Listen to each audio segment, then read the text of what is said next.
We all have that inner voice that talks to us and tells us that we should say this or do that and just take action and move forward and say this thing. But we've been taught to suppress it, to not follow it, that it's wrong, that this is just not right, it's not reasonable, it's not socially acceptable to follow this impulse, and that you never, ever, ever should express yourself in that way around other people. And what that basically tells us is that we shouldn't be expressive. We should just hold ourselves back. So no wonder so many people become shy and reserved and they don't want to express. I had to go through a whole process just to get over myself. If you go back on my channel and watch my first video, you'll see me struggle to even get words out, and when I do, it doesn't sound very good because I've been so stuffed down and told not to talk from the heart, be very logical and in your head about everything that you say, and this creates an almost impossible scenario for you to actually express yourself, talk to people, socialize, interact, and enjoy life. Because a big part of the fun is actually meeting other people, talking to them, connecting with them, and building good relationships. But you can't do that if you're all stuck in your head. Listen, here's one of the biggest problems that shy people face. It's very simple. You are basically accepting the label, the term shy or reserved or anxious, and saying that, okay, that's me now. And then you keep telling yourself that, oh, the reason I can't talk to that person, or I saw a guy or girl that I really like and I can't talk to them, it's because I'm shy.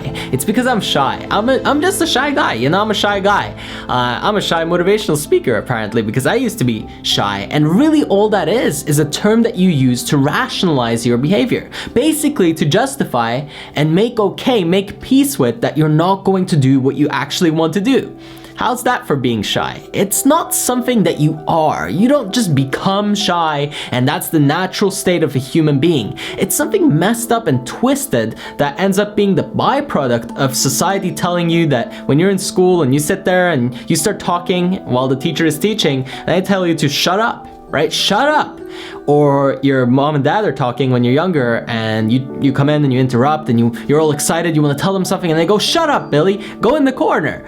And of course, what does this tell you? It tells you don't talk, don't express yourself, don't share, don't connect, don't try to interact with people. Just keep it to yourself, just keep to yourself, just slow down, be quiet, don't ask so many questions, don't be so difficult.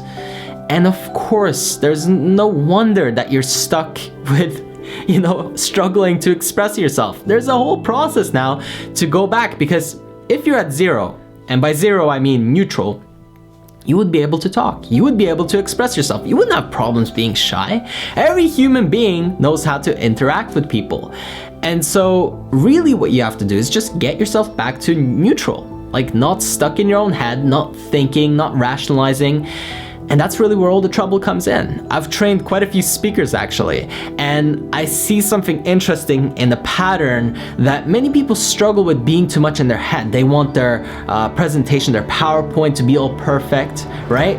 And I also work with people on social anxiety, and I've seen that what happens is that they're also rationalizing in their head. They're also thinking about what might happen if this, then that, and what if I say this and they respond like this, and then my life is over.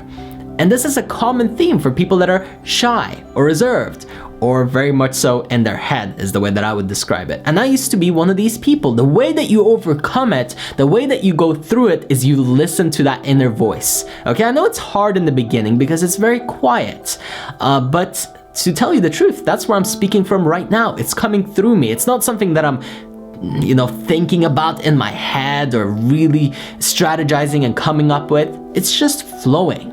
And that's what I want you to do. I want you to find your flow. There's always something there. You know that when you're in a social interaction, it says, oh, talk to that girl, or oh, talk to that guy, or say this. And it just comes up. It's an impulse. But what shy people have been trained to do is to suppress that. And that's the definition of shy for me. The shy person is the one who suppresses this and says, no, I don't want to express myself. I got to keep it down because, oh, what if something bad happens, right? What if something bad happens? And they're all frantic in their head, stuck. There's a thought loop. It keeps going around and around and around, and you can never get out unless you say, hey, enough. I am done. I don't want to keep repeating this. I don't like where I am right now, and I want to start to express myself. A huge tip is turn on the video camera and just start talking. Go outside and just say hey to the first person that you see. You know, just start getting yourself into the habit of following that inner intuition. That's really what it is. And following through what it's telling you to do. And challenge yourself to do that every day of your life. If you can do that, you're gonna be a much happier person. You're gonna be able to connect with people, and you're gonna stop calling yourself shy, because you'll actually change who you are and what you come across as to other people. They will instantly feel a shift in your energy. You'll start to communicate better. You'll start to enjoy having conversations. You'll find it easy to make friends and to build relationships. And you'll actually enjoy your life a lot more. And you'll stop calling yourself shy or anxious or reserved.